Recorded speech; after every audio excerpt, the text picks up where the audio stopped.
2005 সালের 26শে নভেম্বর, সময়টা ছিল রাত 2টো। গুজরাট পুলিশের অ্যান্টি টেররিস্ট স্কোয়াড বা এটিএস এবং রাজস্থান পুলিশের স্পেশাল অপারেশন গ্রুপ বা এসওজি মিলে একটা জয়েন্ট অপারেশন করে। পুলিশ দাবি করে যে এই জয়েন্ট অপারেশনে তারা এক কুখ্যাত গ্যাংস্টারের এনকাউন্টার করেছে। এই গ্যাংস্টারের এলইটি অর্থাৎ লস্কর-ই তৈবা এবং আইএসআইয়ের সাথে যোগাযোগ ছিল, আর গুজরাটের তৎকালীন মুখ্যমন্ত্রী নরেন্দ্র মোদীকে প্রাণে মেরে ফেলার ছক কষেছিল এই গ্যাংস্টার। এই কুখ্যাত গ্যাংস্টারের বিরুদ্ধে রাজস্থান পুলিশের কাছে নাকি অস্ত্র পাচার এবং গুজরাট ও রাজস্থানের মার্বেল ব্যবসায়ীদের কাছ থেকে ভয় দেখিয়ে টাকা তোলারও অভিযোগ ছিল, তাই পুলিশের এই অ্যাকশন। কিন্তু পরবর্তীকালে এই এনকাউন্টারই গুজরাট এবং রাজস্থান পুলিশের গলার কাঁটা হয়ে পড়ে। পরবর্তীকালে জানা যায় যে এটা কোনো রকমের এনকাউন্টার ছিল না, এটা ছিল একটা এক্সট্রা জুডিশিয়াল কিলিং, যাকে বাংলায় বলা হয় বিচার বহির্ভূত হত্যা। এই মামলা গড়ায় সেন্ট্রাল ব্যুরো অফ ইনভেস্টিগেশন বা সিবিআই এবং সুপ্রিম কোর্ট অবধি। মিথ্যে মামলা সাজানো, মিথ্যা এনকাউন্টার, ধর্ষণ, প্রমাণ লোপাটের চেষ্টার অভিযোগে গুজরাট এবং রাজস্থান পুলিশের মোট 22 জন পুলিশ এবং পুলিশ কর্মীর বিরুদ্ধে মামলা হয়। এদের মধ্যে অনেক পুলিশ অফিসার, এমনকি হাই র্যাঙ্কিং পুলিশ অফিসার পর্যন্ত গ্রেফতার হন। তাদের মধ্যে অনেকেই 5 থেকে 7 বছর জেলও খাটেন। এমনকি গুজরাটের তৎকালীন গৃহমন্ত্রী অমিত শাহ পর্যন্ত গ্রেপ্তার হন এই একই মামলায়। নাম জড়ায় রাজস্থানের গৃহমন্ত্রী গুলাবচাঁদ কাটারিয়ারও। আর গুজরাট এবং রাজস্থান পুলিশের করা এই জয়েন্ট অপারেশন, যেটাকে তারা এনকাউন্টার বলে চালিয়ে দেওয়ার চেষ্টা করেছিল, এই ঘটনাটা পরবর্তীকালে বিখ্যাত হয় সোহরাবুদ্দিন ফেক এনকাউন্টার কেস নামে।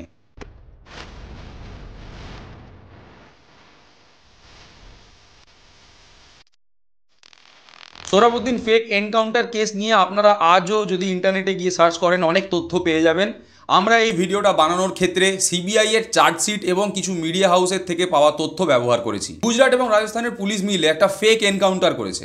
এই তথ্যটা সর্বপ্রথম প্রকাশিত হয়েছিল গুজরাটের একটি দৈনিক সংবাদপত্র দিব্য ভাস্করে। দিব্য ভাস্কর পত্রিকার সাংবাদিক প্রশান্ত দয়ালের সাথে বসে খাওয়ার সময় নাকি বক বক করতে করতে কিছু পুলিশকর্মী 2005 সালে সোহরাবুদ্দিন এনকাউন্টারের সম্বন্ধে অনেক কিছু বলে ফেলেন।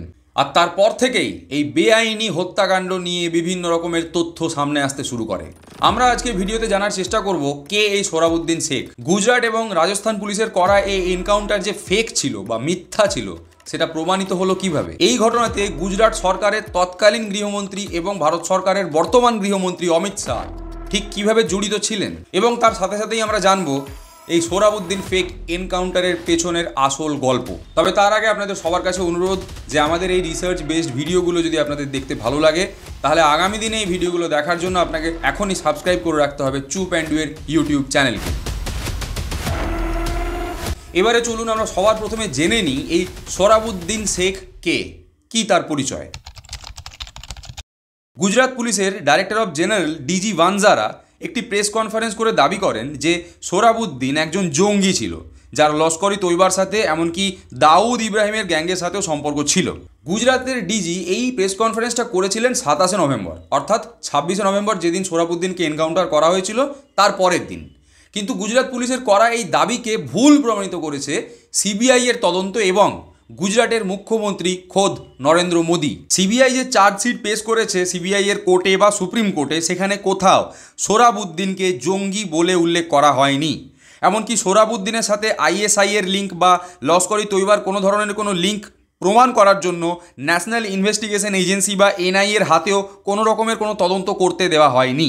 গুজরাট পুলিশের ডিজি দাবি করেছিলেন যে গুজরাটের মুখ্যমন্ত্রীকে হত্যা করার জন্য সোহরাবুদ্দিন গুজরাট এসেছিল, কিন্তু এই ধরনের কোনো ইন্টেলিজেন্স ইনপুট কোনো গোয়েন্দা দপ্তরের কাছেই ছিল না। এই খবর প্রকাশিত হয়েছে বিভিন্ন সংবাদপত্রে এবং সিবিআই এর তদন্তেও সেটাই উঠে এসেছে। এ তো গেল সিবিআই এর কথা, যে সিবিআই এই সোহরাবুদ্দিন এনকাউন্টারের বিষয়টা নিয়ে অনেক পরে তদন্ত করেছিল। কিন্তু সোহরাবুদ্দিনের তথাকথিত এনকাউন্টার হওয়ার 4 মাসের মাথায়, অর্থাৎ 2006 সালের মার্চ মাসে গুজরাটের তৎকালীন মুখ্যমন্ত্রী নরেন্দ্র মোদী গুজরাটের বিধানসভাতে যে এফিডেভিট দিয়েছিলেন, সেটাতে সোহরাবুদ্দিনের সম্বন্ধে কী লেখা ছিল। গুজরাটের তৎকালীন মুখ্যমন্ত্রী নরেন্দ্র মোদীর যে এফিডেভিট জমা পড়েছিল বিধানসভাতে, সেখানে এই সোহরাবুদ্দিনকে শুধুমাত্র হত্যায় অভিযুক্ত একজন ক্রিমিনাল এবং একজন অস্ত্রের কারবারি হিসেবে উল্লেখ করা হয়। সেখানে কোথাও তাকে জঙ্গি বলে উল্লেখ করা হয়নি বা জঙ্গিদের সাথে তার কোনোভাবে যোগাযোগ ছিল বলেও কোনো কিছু প্রমাণ দেওয়া হয়নি। তাহলে কে এই সোহরাবুদ্দিন? সিবিআই এর চার্জশিট অনুযায়ী এই সোহরাবুদ্দিন হচ্ছে অমিত শাহের খুব কাছের লোক। অমিত শাহ ওপর থেকে নির্দেশ দিতেন কি কি করতে হবে, আর এই সোহরাবুদ্দিন অমিত শাহের কথা মতন সমস্ত কাজ করত। মামলার সাক্ষী এবং সিবিআই এর মতে সোহরাবুদ্দিন একজন লোকাল গ্যাংস্টার ছিল, যার গ্যাংকে অমিত শাহ এবং রাজ্যের সিনিয়র পুলিশ অফিসাররা নিজেদের প্রয়োজন মতো ব্যবহার করতেন। কখনো বিভিন্ন ব্যবসায়ীকে ভয় দেখিয়ে তোলাবাজি করার জন্য, কখনো অপোজিশনকে ভয় দেখানোর জন্য বা হুমকি দেওয়ার জন্য, আবার কখনো অপোজিশনকে রাস্তা থেকে সরিয়ে দেওয়ার জন্য সোহরাবুদ্দিনকে ব্যবহার করা হতো। সোহরাবুদ্দিনের একজন পুরনো সহযোগী যে সোহরাবুদ্দিনকে 2001 সাল থেকে চেনে, তার নাম আজম খান। সে সিবিআই এর স্পেশাল কোর্টে গিয়ে দাবি করেছিল যে গুজরাটের একজন প্রাক্তন গৃহমন্ত্রী যার নাম হরেন পান্ডিয়া, তার হত্যাকাণ্ডে যুক্ত ছিল এই সোহরাবুদ্দিন। তাকে মারার জন্য সুপারি দিয়েছিল অমিত শাহ। গুজরাট পুলিশের ডিজি ভানজারা এবং গুজরাটের ক্রাইম ব্রাঞ্চের অভয় চুড়াসমার সাথে মিলে এই প্ল্যান করেছিলেন অমিত শাহ। সোহরাবুদ্দিনের খাস সহযোগী আসগর আলীকে এই কাজের দায়িত্ব দেওয়া হয়, কিন্তু আসগর আলী পরবর্তীকালে এই কাজ থেকে সরে আসেন। তারপর শেষমেশ হরেন পান্ডিয়াকে হত্যার কাজ করে সোহরাবুদ্দিনের অন্যতম সহযোগী তুলসীরাম প্রজাপতি। এই তুলসীরাম প্রজাপতি নামটা মনে রাখবেন, পরবর্তীকালে আপনাদের কাজে লাগবে রেফারেন্সের জন্য। এই সোহরাবুদ্দিনের মামলাতে গুজরাটের প্রাক্তন গৃহমন্ত্রী হরেন পান্ডিয়ার হত্যাও একটা অনেক গুরুত্বপূর্ণ দিক। নরেন্দ্র মোদী গুজরাটের মুখ্যমন্ত্রী হওয়ার পরে তার প্রধান প্রতিদ্বন্দ্বী ছিলেন এই হরেন পান্ডিয়া। এমনকি গুজরাটের দাঙ্গা নিয়ে নরেন্দ্র মোদীর বিরুদ্ধে অনেক বয়ানও দিয়েছিলেন এই হরেন পান্ডিয়া। তাই হয়তো এই হরেন পান্ডিয়াকে রাস্তা থেকে সরিয়ে দেওয়ার প্রয়োজন হয়েছিল। আর আপনাদের আগেই বলেছি যে বিভিন্ন রাজনৈতিক প্রতিদ্বন্দ্বীকে রাস্তা থেকে সরানোর জন্য এই সোহরাবুদ্দিনকে ব্যবহার করা হতো, এবং হরেন পান্ডিয়ার ক্ষেত্রেও যে সোহরাবুদ্দিনকে ব্যবহার করা হয়েছিল তার যথেষ্ট প্রমাণ রয়েছে সিবিআই এর চার্জশিটে। 2003 সালে হরেন পান্ডিয়াকে হত্যা করা হয় এবং তারপর থেকে এই নিয়ে তদন্ত চলছিল। তারপর 2004 সালে কেন্দ্রে ক্ষমতার বদল ঘটে যায়। কেন্দ্রের বিজেপি সরকারকে হারিয়ে ক্ষমতায় চলে আসে ইউপিএ তথা কংগ্রেসের সরকার। তখন স্বাভাবিকভাবেই এই হরেন পান্ডিয়াকে যারা হত্যা করেছে তাদের কপালে চিন্তার ভাঁজ আসে। তারা ভাবতে শুরু করে যদি হরেন পান্ডিয়ার হত্যাকাণ্ড নিয়ে আরও বেশি তদন্ত হয় এবং সেই তদন্ত যদি সোহরাবুদ্দিন অবধি গিয়ে পৌঁছয়, তাহলে বড় বড় রাঘব বোয়াল ধরা পড়বে। তার জন্যই সোহরাবুদ্দিনকে এবার রাস্তা থেকে সরানোর প্রয়োজন হয়ে পড়ে। আর তারপর থেকেই শুরু হয় এই ফেক এনকাউন্টার করার ছক কষা। গুজরাট পুলিশ দাবি করে যে তারা রাজস্থান পুলিশের থেকে নাকি গোপন সূত্রে খবর পেয়েছিল যে সোহরাবুদ্দিন লস্কর-ই তৈবা আর আইএসআই এর সাথে মিলে গুজরাটের মুখ্যমন্ত্রীকে হত্যার প্ল্যান করেছে। সেই মতো রাজস্থান পুলিশ সোহরাবুদ্দিনকে ধরতে গুজরাটে আসে। গুজরাট পুলিশের দাবি যে এই সময় নাকি সোহরাবুদ্দিনকে হাইওয়েতে বাইক চালাতে দেখে তারা। তখন তাকে থামানোর চেষ্টা করলে পুলিশকে লক্ষ্য করে গুলি চালায় সোহরাবুদ্দিন। জবাবে পুলিশও গুলি চালাতে বাধ্য হয় এবং তাতেই সোহরাবুদ্দিন ঘটনাস্থলে প্রাণ হারায়। আপনাদেরকে আগেই বলেছি যে এই তারিখটা গুজরাট পুলিশের রেকর্ডে 26শে নভেম্বর বলে উল্লেখ করা ছিল, অর্থাৎ 26শে নভেম্বরের দিন পুলিশ চেজ করতে গিয়ে এই সোহরাবুদ্দিনকে এনকাউন্টার করেছে। কিন্তু 2010 সালের 23শে জুলাই সিবিআই যে চার্জশিট পেশ করে, সেই চার্জশিটে যে গল্প রয়েছে তা একেবারে উল্টো এবং তা মাথা ঘুরিয়ে দেওয়ার মতন। সিবিআই এর চার্জশিটের মতে 26শে নভেম্বর অর্থাৎ যেদিন সোহরাবুদ্দিনকে কথা উল্লেখ করা হয়েছে তার 3 দিন আগেই নাকি সোহরাবুদ্দিনকে আটক করেছিল গুজরাট এবং রাজস্থানের পুলিশ। সোহরাবুদ্দিন, তার স্ত্রী কস্তুরবি এবং তার অন্যতম সহযোগী তুলসীরাম প্রজাপতি হায়দ্রাবাদ থেকে আহমেদাবাদে আসছিলেন বাসে করে। তখন মহারাষ্ট্রের সাংলিতে তাদের বাস আটকায় গুজরাটের এবং রাজস্থানের পুলিশ, এবং সেখানেই বাস থেকে নামানো হয় সোহরাবুদ্দিন এবং তার সহযোগী তুলসীরাম প্রজাপতিকে। এই সময় পুলিশ যখন তাদের দুজনকে নিয়ে যাচ্ছে সঙ্গে করে, তখন বাধা দিতে যায় সোহরাবুদ্দিনের স্ত্রী কস্তুরবি। সোহরাবুদ্দিনের স্ত্রী বাধা দেওয়ার চেষ্টা করলে পুলিশ তাকেও তাদের সঙ্গে আটক করে এবং দুটো আলাদা গাড়িতে তুলে নিয়ে একটা ফার্ম হাউসে চলে যায়। এখানে দুটো উল্লেখ করার মতন বিষয় রয়েছে। প্রথম কথা হচ্ছে, পুলিশ আটক করার পর এত দাগি একজন আসামিকে জেলে নিয়ে যাচ্ছে না বা কোনো থানায় নিয়ে যাচ্ছে না, নিয়ে যাচ্ছে ফার্ম হাউসে। আর দ্বিতীয় কথা হচ্ছে, এই তুলসীরাম প্রজাপতির কথা আপনাদের বলেছিলাম যে অভিযুক্ত ছিল হরেন পান্ডিয়ার হত্যাকাণ্ডে, সেই তুলসীরাম প্রজাপতিকেও কিন্তু পুলিশ একসাথে আটক করেছিল এই সোহরাবুদ্দিনের সাথে। কিন্তু আটক করার পর সোহরাবুদ্দিন আর তার স্ত্রীকে আটকে রাখলেও তুলসীরাম প্রজাপতিকে ছেড়ে দেয় পুলিশ। কেন, সে বিষয় পরে আসছি। সিবিআই চার্জশিটে উল্লেখ রয়েছে যে 3 দিন আটকে রেখে মারধর করা হয় সোহরাবুদ্দিনকে এবং পরবর্তীকালে তার স্ত্রীকে অন্য একটি ফার্ম হাউসে নিয়ে চলে যাওয়া হয়। 26শে নভেম্বরের দিন মাঝরাতে পুলিশ গাড়িতে করে নিয়ে বের হয় সোহরাবুদ্দিনকে। হাইওয়েতে নিয়ে গিয়ে চলন্ত গাড়ি থেকে ধাক্কা দেওয়া হয় সোহরাবুদ্দিনকে। ধাক্কা খেয়ে গাড়ি থেকে পড়ে যাওয়ার পর গাড়িতে থাকা পুলিশ কর্মীরা সোহরাবুদ্দিনের ওপর চালায় এবং সেখানেই ঘটনাস্থলে মৃত্যু হয় সোহরাবুদ্দিনের। সোহরাবুদ্দিনের দেহে মোট 8 রাউন্ড গুলি পাওয়া গেছিল। এটা একটা আসল এনকাউন্টার, এটা প্রমাণ করার জন্য একটা নকল বাইক এবং একটা নকল রিভলভার জোগাড় করেছিল গুজরাতের পুলিশ।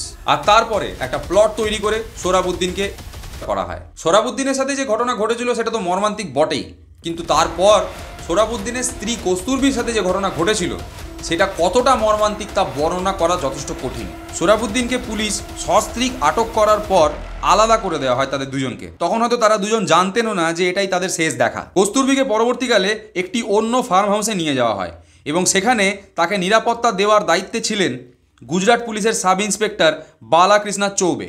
সিবিআই চার্জশিটে এটা উঠে এসেছে যে এই বালাকৃষ্ণা চৌবে একাধিকবার করেছিল কস্তুরবিকে।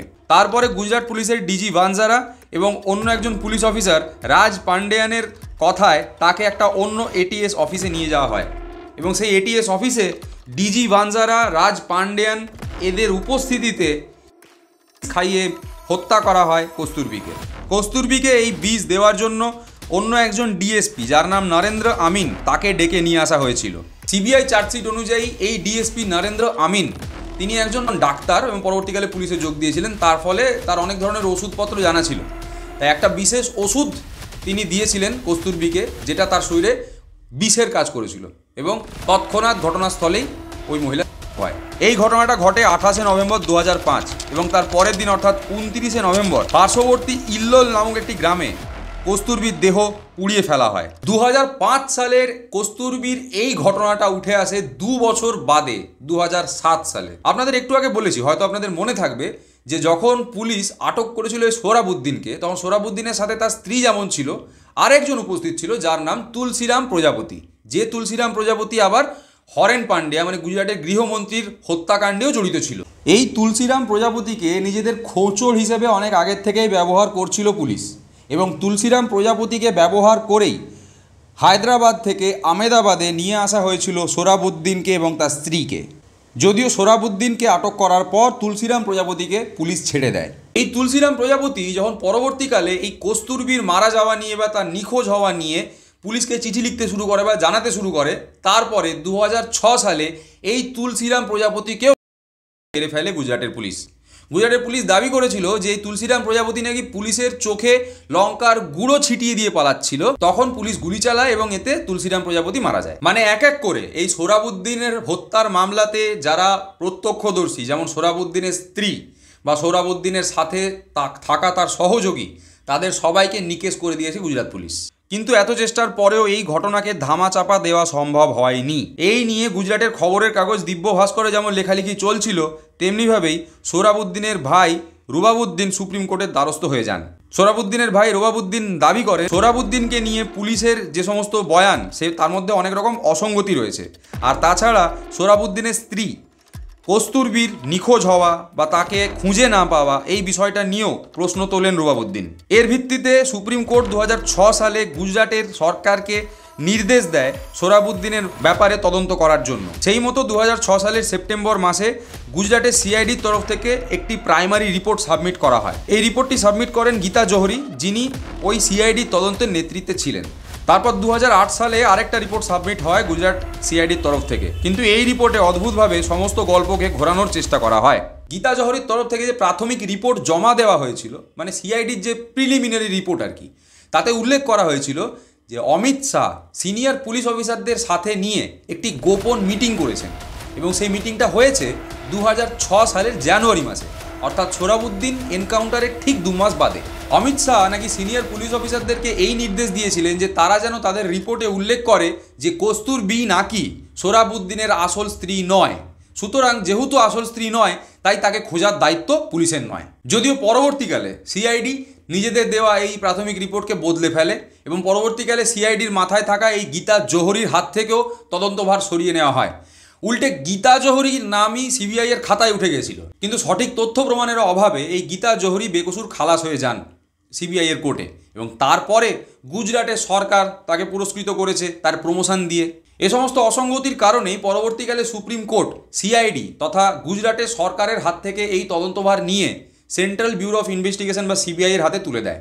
2010 সালের জানুয়ারি মাসে এই মামলার তদন্তভার সিবিআই এর হাতে যায় এবং তারপরেই একের পর এক গ্রেপ্তার শুরু হয়। গুজরাট পুলিশের একদম প্রথম সারির পুলিশের অফিসাররা, যেমন ধরুন গুজরাট পুলিশের ডিজি ভানজারা বা গুজরাট পুলিশের ক্রাইম ব্রাঞ্চের ডিজি অভয় চুরাসমা, তারপর ধরুন রাজস্থানের উদয়পুরের এসপি দীনেশ কুমার, এছাড়াও এই তালিকাতে ছিলেন গুজরাটের তৎকালীন গৃহমন্ত্রী অমিত শাহ।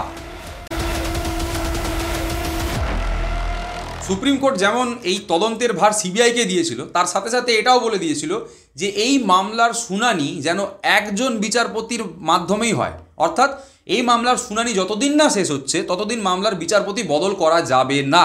কিন্তু এই নিয়মকেও উল্লঙ্ঘন করা হয়েছে। গুজরাটে এই মামলার তদন্ত প্রভাবিত হতে পারে এই আশঙ্কা করে সুপ্রিম কোর্ট গুজরাট থেকে এই মামলা সরিয়ে মাদ্রাজ অর্থাৎ বোম্বেতে পাঠিয়ে দেয়। মুম্বাইতে ট্রায়াল শুরু হওয়ার পর এই মামলার প্রথম বিচারপতি ছিলেন জে.টি.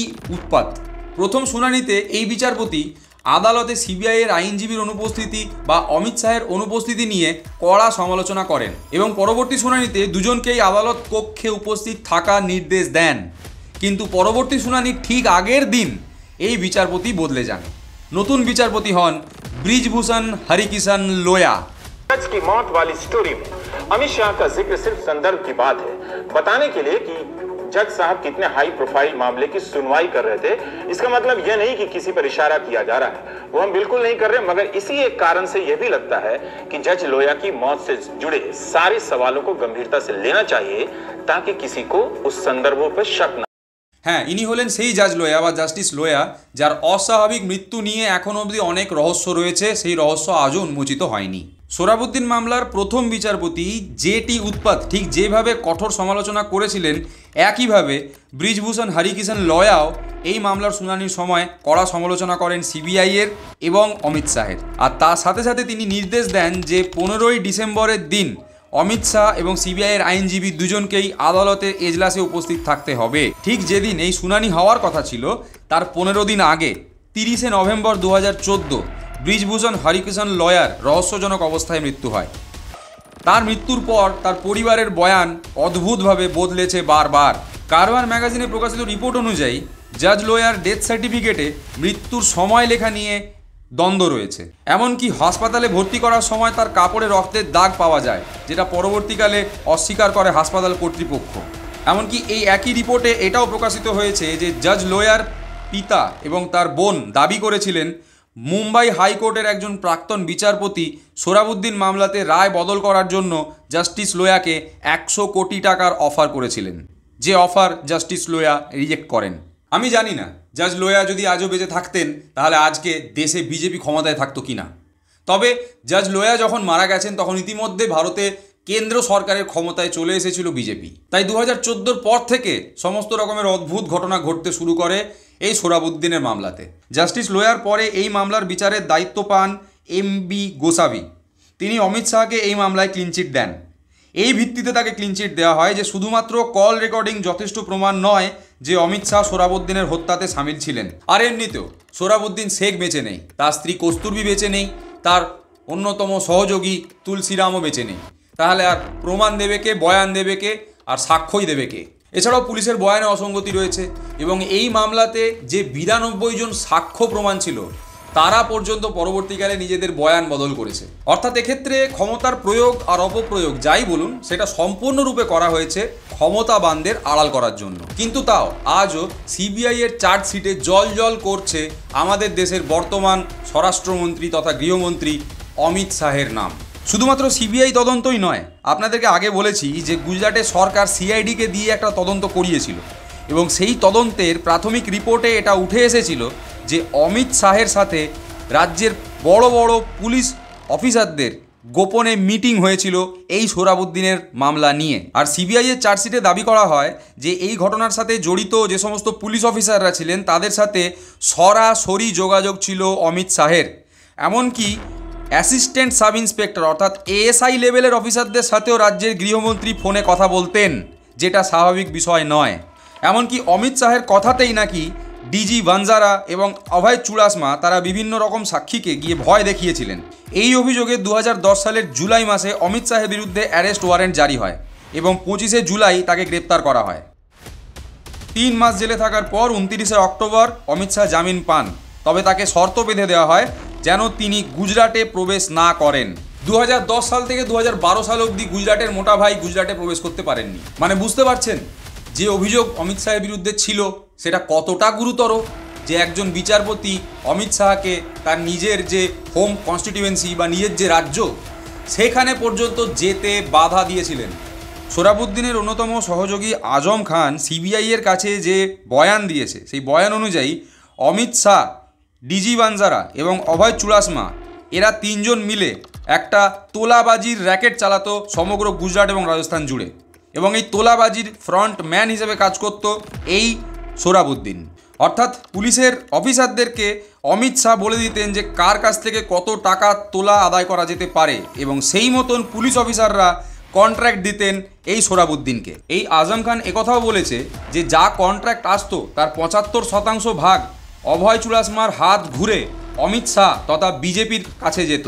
গুজরাটের অন্য একজন আইপিএস অফিসার সঞ্জীব ভাটের নাম আপনাদেরকে এর আগে একটা ভিডিওতে বলেছিলাম, যেটাতে আমি নরেন্দ্র মোদী এবং মানসী সোনির বিষয়ে বলেছি।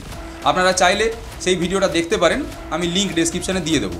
তো এই সঞ্জীব ভাট যখন গুজরাটের সাবরমতী জেলের দায়িত্বে ছিলেন তখন তার সাথে সাক্ষাৎ হয় গুজরাটের গৃহমন্ত্রী হরেন পান্ডিয়ানের হত্যার মামলায় অভিযুক্ত অজগর আলীর সাথে। সেই আসগর আলী সঞ্জীব ভাটকে জানায় যে পুলিশ অফিসার অভয় চুড়াসমা টাকা এবং অস্ত্র দিয়েছিল এই গুজরাটের প্রাক্তন গৃহমন্ত্রীর হত্যার জন্য, এবং অভয় চুড়াসমাকে এই নির্দেশ দেওয়া হয়েছিল অমিত শাহের তরফ থেকে। এবার আপনারা বলতেই পারেন যে একজন কুখ্যাত গ্যাংস্টার, তার বিরুদ্ধে পদক্ষেপ নিয়েছে রাজ্যের সরকার, তার বিরুদ্ধে পদক্ষেপ নিয়েছে রাজ্যের পুলিশ, এটা নিয়ে এত মাতামাতি করার কি আছে? তবে আসল গল্প কি শুধু এটুকুই? সত্যি সত্যিই কি সোহরাবুদ্দিন কোনো জঙ্গি ছিল? সোহরাবুদ্দিনকে সোহরাবুদ্দিন তৈরি করলো কারা? এই প্রশ্নগুলো কি গুরুত্বপূর্ণ নয়? এই সোহরাবুদ্দিন যাকে নিয়ে এত কিছু তোলপাড় হয়ে গেছে, যার ফেক এনকাউন্টারের কেসে রাজ্যের বড় বড় পুলিশ অফিসাররা জেল খেটেছেন, রাজ্যের গৃহমন্ত্রী অবধি জেল খেটেছেন, এই সোহরাবুদ্দিনের ঘটনা কিন্তু 2005 সালে বা 2004 সালে শুরু হয়নি। এর প্রথম রেকর্ড পাওয়া যায় 1995 সালে। তার ঘর থেকে নাকি 40টার ওপর AK-47 বাজেয়াপ্ত করেছিল গুজরাটের পুলিশ। এত বড় একটা ঘটনা ঘটার পরেও কিভাবে গায়ে হাওয়া লাগিয়ে ঘুরে বেড়াচ্ছিল সোহরাবুদ্দিন? 2003 সালে গুজরাটের প্রাক্তন গৃহমন্ত্রী হরেন পান্ডিয়াকে হত্যা করা হয়। এই ঘটনা নিয়েই বা কী তদন্ত করেছিল গুজরাটের পুলিশ? এত বড় ঘটনার পরেও কেন সোহরাবুদ্দিনকে গ্রেপ্তার করা সম্ভব হয়নি তাদের পক্ষে? 2004 সালে এই সোহরাবুদ্দিন রাজস্থানের অন্য একজন গ্যাংস্টারকে করে এবং তারপরে রাজস্থানে বিজেপিকে ভোটে জিততে সাহায্য করে।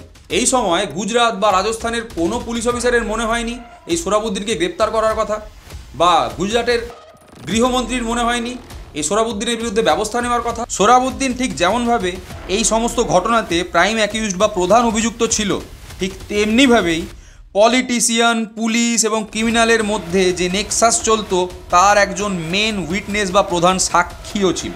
আর এই সাক্ষী হওয়াটাই বোধহয় সোহরাবুদ্দিনের জীবনের কাল হলো। সোহরাবুদ্দিনকে পর্দার আড়ালে থেকে যারা সোহরাবুদ্দিন বানিয়েছে তারা আইনের শাস্তির আওতায় এলো না, উল্টে তারা পুরস্কৃত হলো। আইনের শাসন কথাটা মূল্যহীন হয়ে রয়ে গেল অনন্তকালের জন্য। আর যেমন আপনাদের বললাম, রাজস্থান এবং গুজরাটের পুলিশের যে সমস্ত বয়ান তাতে অসঙ্গতি, তাদের যে সমস্ত তদন্ত সেই তদন্তে বিভিন্ন ধরনের ফাঁক থাকা, আর তার সাথে সাথে যে সমস্ত সাক্ষ্য প্রমাণ ছিল, যে সাক্ষ্য প্রমাণের মধ্যে ওই যে বাস থেকে সোহরাবুদ্দিনকে আটক করা হয়েছিল সেই বাসে যারা সহযাত্রী ছিল তারা, বা ধরুন যে ফার্ম হাউসে নিয়ে গিয়ে রাখা হয়েছিল যখন সেই ফার্ম হাউসের কর্মীরা, এছাড়াও বিভিন্ন পুলিশ কর্মী যারা ছিলেন, সাধারণ মানুষ যারা ছিলেন, তাদের সবার বয়ান বদলে গিয়েছে পরবর্তীকালে। আর শেষমেশ 2017 সালে সুপ্রিম কোর্টের বিচারপতি S.J. শর্মা এই যে পুরো মামলাটাই বন্ধ করেন। এই মামলাটা বন্ধ করার সময় তার বক্তব্য ছিল এটাই যে আমরা সোহরাবুদ্দিনের পরিবারের জন্য ক্ষমা প্রার্থী, কিন্তু আমরা নিরুপায়। সুপ্রিম কোর্ট নিজেকে নিরুপায় বলতে বাধ্য হয়েছে। সুপ্রিম কোর্ট বলেছে যে এই ঘটনাতে যথেষ্ট সাক্ষ্য প্রমাণের অভাবে আমরা এই ঘটনা বা এই তদন্ত বা এই মামলা বন্ধ করতে বাধ্য হচ্ছি। এবার আপনারাই বলুন, সত্যি সত্যি কি সোহরাবুদ্দিন শেখ একজন জঙ্গি ছিল?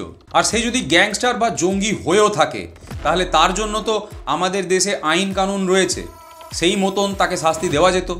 আজমল কাসাব যে মুম্বাই হামলার জন্য প্রাইম অ্যাকিউজ ছিল, যাকে ধরা হয়েছিল, তাকেও কিন্তু আমাদের দেশের আইন কানুন মেনে শাস্তি দেওয়া হয়েছে, ফাঁসি দেওয়া হয়েছে। তাহলে সোহরাবুদ্দিনের ক্ষেত্রে সেটা করা গেল না কেন? পুলিশ কিসের জন্য পুলিশ কাস্টাডিতে না রেখে ফার্ম হাউসে নিয়ে গিয়েছিল সোহরাবুদ্দিন আর তার স্ত্রীকে? আর সোহরাবুদ্দিনের স্ত্রী কস্তুরবি এমন কী দোষ করেছিল যে তাকেও প্রাণে মেরে ফেলা হয়, তারপর তার লাশ লোপাট করে দেওয়া হয়, এবং এই সমস্ত ঘটনাটাই ঘটায় গুজরাটের পুলিশ?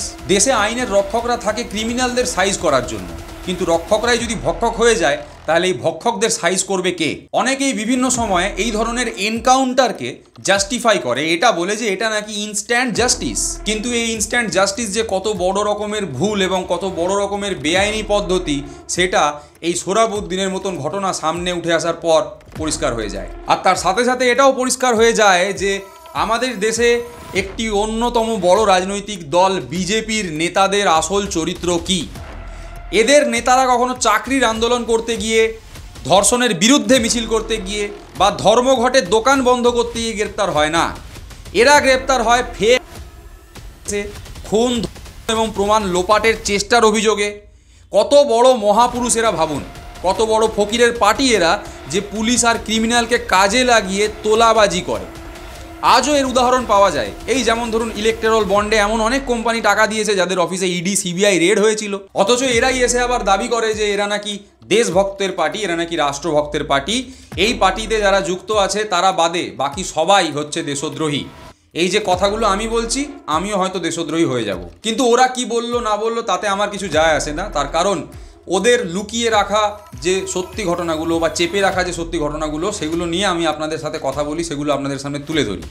তাই আমার এই কাজকে যদি আপনারা সমর্থন করেন তাহলে অবশ্যই সাবস্ক্রাইব করুন চুপ অ্যান্ড ডুয়ের ইউটিউব চ্যানেল, এবং এই ভিডিও যদি আপনাদের ভালো লেগে থাকে বা তথ্যপূর্ণ মনে হয়ে থাকে তাহলে অবশ্যই একটা লাইক করে দিন এবং শেয়ার করে দিন ভিডিওটা।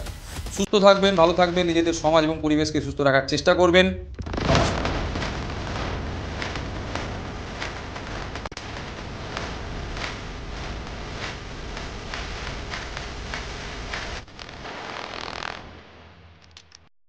देश संकट में है।